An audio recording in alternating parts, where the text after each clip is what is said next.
देव उठनी एकादशी वाले दिन भगवान विष्णु अपने शयन को विश्राम देते हैं।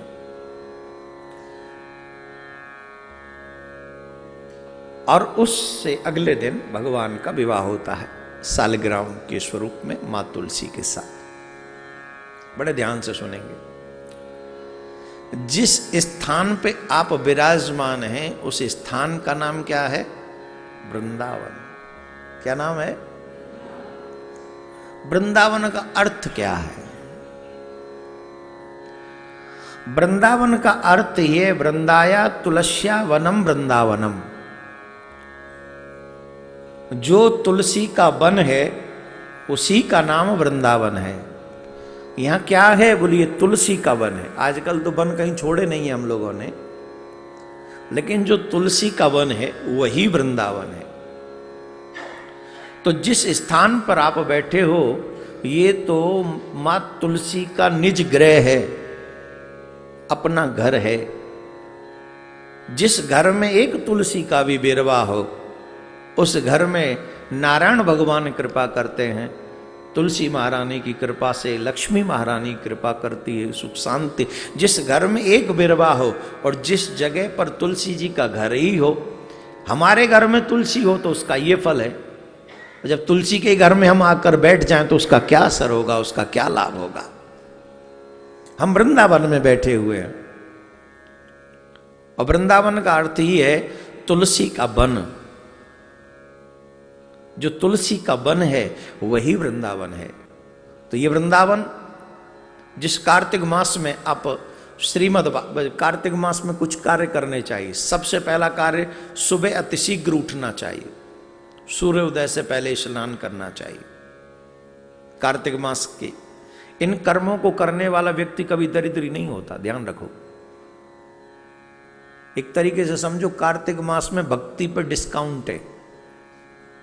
आपने देखा होगा दीपावली कार्तिक में आती है, जब दीपावली आती है तो बाजार में चले जाओ डिस्काउंट मिलता है। दीपावली धमाका होता है कि नहीं? बताइए, मजाक नहीं। दीपावली पे विशेष ऑफर, एक के साथ 50% छूट।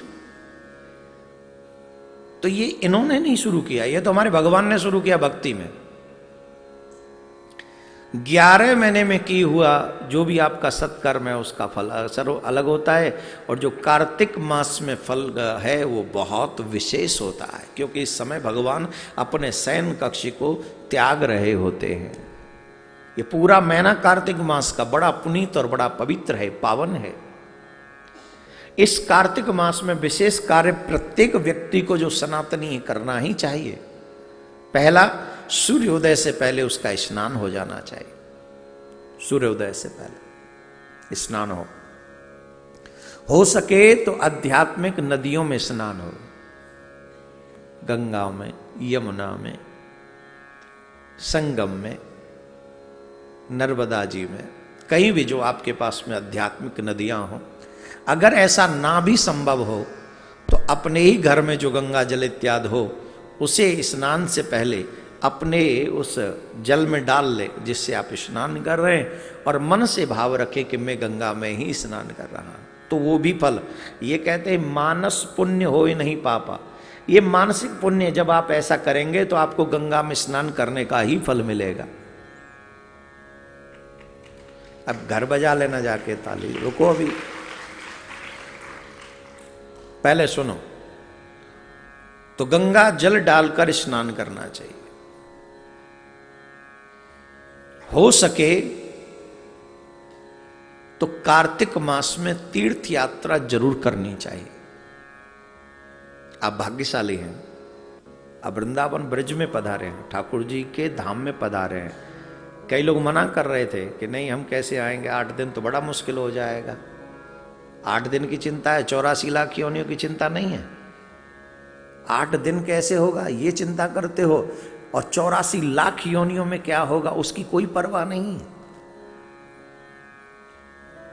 चलिए, आ गए हो, भाग्यशाली हो।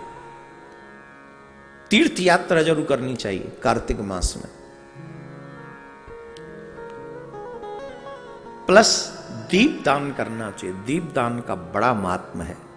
मैं तो आप सबसे कहूंगा कि जब कथा पूरी हो, या तो तब, या एक एक दीपक एवरीडे जब तक हो, प्रियाकांत जी के सामने जलाकर दीप दान करो। मिट्टी का दीपक हो,